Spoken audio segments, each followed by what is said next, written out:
15 miliar US dollar yang kita alokasikan untuk membeli BBM di Amerika Serikat bukan berarti kita menambah volume impor. Namun kita menggeser sebagian volume impor kita dari beberapa negara. Di antaranya negara dari Asia Tenggara, Middle East, maupun di beberapa negara di Afrika.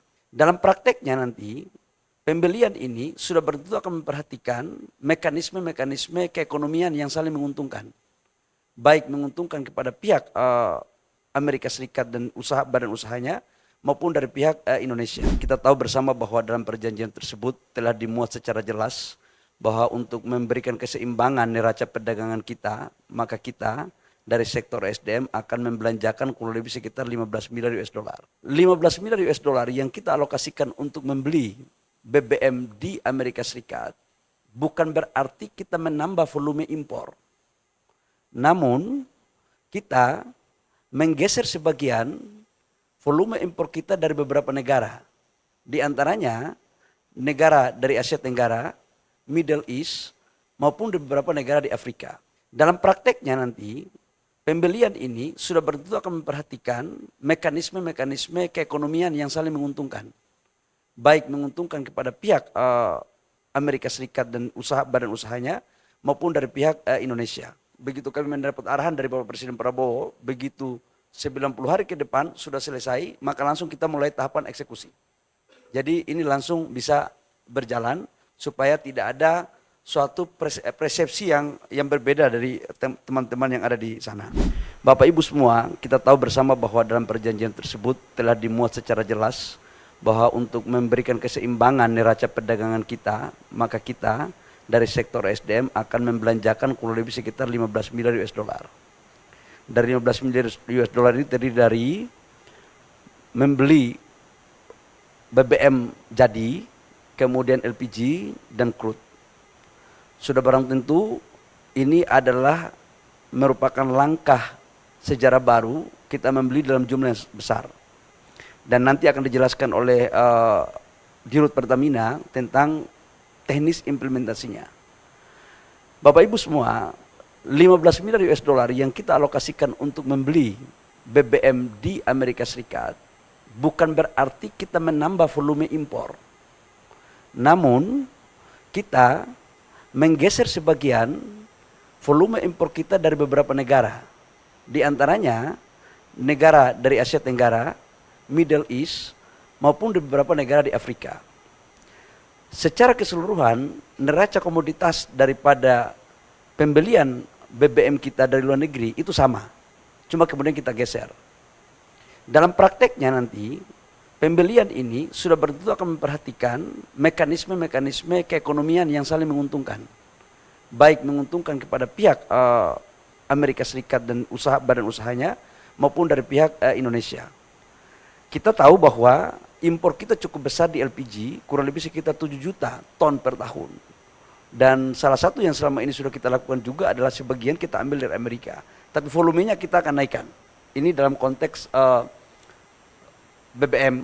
Dan dalam catatan kami, begitu kami mendapat arahan dari Bapak Presiden Prabowo, begitu 90 hari ke depan sudah selesai, maka langsung kita mulai tahapan eksekusi.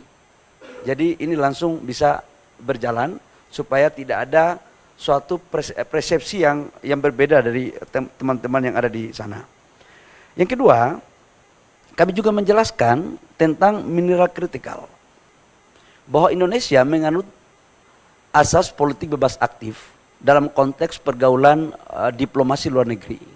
Tapi juga Indonesia menganut asas ekonomi bebas aktif. Artinya, kita memberikan ruang yang sama kepada semua negara, termasuk Amerika dan beberapa negara lain yang akan melakukan investasi di Indonesia, khususnya di mineral kritikal. Dan ini sudah terjadi sebelum perjanjian ini pun sudah ada contoh seperti Freeport. Freeport itu perjanjiannya sudah kita lakukan dan mereka mempunyai konsesi secara baik mengikuti aturan, kemudian juga membangun smelter kurang lebih sekitar hampir 4 miliar US dollar dan itu adalah salah satu smelter terbesar di dunia untuk pabrik tembaga. Nah, untuk mineral kritikal terkait dengan nikel, logam tanah jarang, dan mineral-mineral lainnya, kami telah bersepakat untuk memfasilitasi bagi pengusaha-pengusaha yang ada dari Amerika Serikat untuk melakukan investasi dengan tetap menghargai aturan-aturan yang berlaku dalam negara kita. Tapi kita juga akan memberikan prioritas untuk mendukung, memfasilitasi dalam rangka eksekusi, termasuk dalamnya ada investasinya. Jadi ini bisa bersama-sama. Jadi katakanlah mereka mau bangun smelter di Indonesia untuk nikel, kita akan dorong, kita akan kasih ruang yang sebesar-besarnya, sama juga dengan negara lain. Jadi jangan diartikan bahwa kita akan membuka ekspor barang mentah, enggak. Yang dimaksudkan di sini adalah mereka setelah melakukan pemurnian, kemudian hasilnya bisa diekspor. Biar clear nih, biar tidak ada salah interpretasi. Yang berikut, Bapak Ibu semua, saya juga menjelaskan bahwa dalam konteks perolehan terhadap wilayah-wilayah pertambangan yang ada, kami setelah ini kami akan menawarkan kepada mereka mana perusahaan-perusahaan yang ingin masuk dan kemudian kita fasilitasi. Dan saya sudah melakukan pemetaan terhadap lokasi-lokasi yang prospek, karena kita juga harus membangun, menjaga hubungan yang sudah sangat baik ini. Yang berikut saya juga menyampaikan terkait dengan perpanjangan Freeport.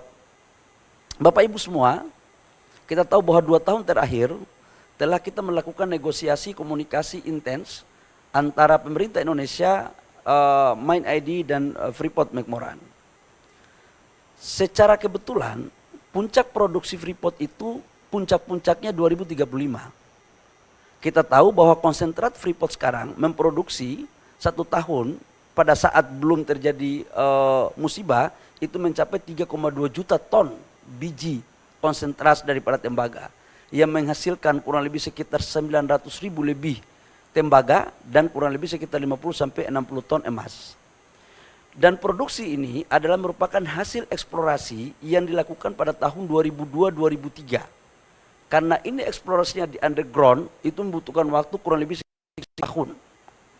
Nah, oleh karena 2035 itu adalah puncaknya, maka kita berpandangan bahwa penting untuk kita mencari solusi dalam rangka eksistensi dan keberlanjutan daripada usaha di Timika, di Papua.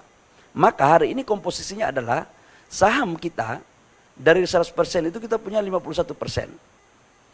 Perpanjangannya ini kita lakukan dengan maksud agar bisa dilakukan eksplorasi di awal dengan menambah 12% saham kepada negara, jadi dilakukan divestasi. 12% ini tanpa ada biaya apapun, khususnya untuk pengambil alihan 12%. Namun dalam proses untuk bagaimana meningkatkan eksplorasi, pasti disitu membutuhkan biaya, disitulah ditanggung renteng. Nah, dengan demikian maka pada tahun 2041 negara akan mendapatkan saham 51 tambah 12% berarti 63, di mana penambahan 12% saham ini juga akan berkontribusi, akan dibagi sebagian kepada pemerintah daerah Papua, penghasil tambang. Nah, dengan demikian maka penciptaan lapangan pekerjaan dapat bertambah, yang existing tetap bertahan, pendapatan negara juga bertambah, begitupun royalti PNBP dan pendapatan daerah. Nah, kira-kira itu terkait dengan Freeport. Namun setelah MOU ini ditandatangani, tahap berikutnya adalah kami akan melakukan pembahasan teknis terkait dengan administrasi-administrasi yang akan dipenuhi oleh pihak Freeport. Sudah barang tentu dalam bernegosiasi, kami akan mengedepankan kepentingan negara lebih ke depan. Karena pasal 33 Undang-Undang 45 sebagaimana apa yang diarahkan dan diperintahkan oleh Bapak Presiden adalah kita harus mengedepankan kepentingan negara, dan oleh karena itu di dalam perpanjangan 2041 nantinya diharapkan pendapatan negara harus jauh lebih tinggi ketimbang pendapatan negara yang ada sekarang ini. Termasuk dalamnya royalti dan pajak-pajak lain khususnya emas. Ini biar tidak disalah terjemahkan lain-lain oleh saudara-saudara saya yang ada di tanah air.